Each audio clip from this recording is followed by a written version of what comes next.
Hello అండి, this is doctor Siddhu Nikhit, consultant endocrinologist, Siddhartha hospital, Nellore.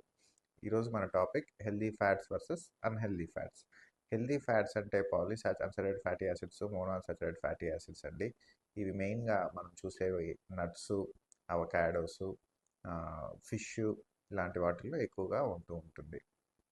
Plus పైగా మనం వాడే వెజిటబుల్ ఆయిల్స్ అన్నిటిలో కూడా మనకి ఇవి ఎక్కువగా ఉంటాయి. ఆలివ్ ఆయిల్ కానివ్వండి, సన్ఫ్లవర్ ఆయిల్ కానివ్వండి, గ్రౌండ్నట్ ఆయిల్ కానివ్వండి, వీటన్నిటిలో మనము మెయిన్గా అవాయిడ్ చేయాల్సింది అన్హెల్దీ ఫ్యాట్స్. అంటే ఇవి సాచురేటెడ్ ఫ్యాటీ యాసిడ్స్ అండి.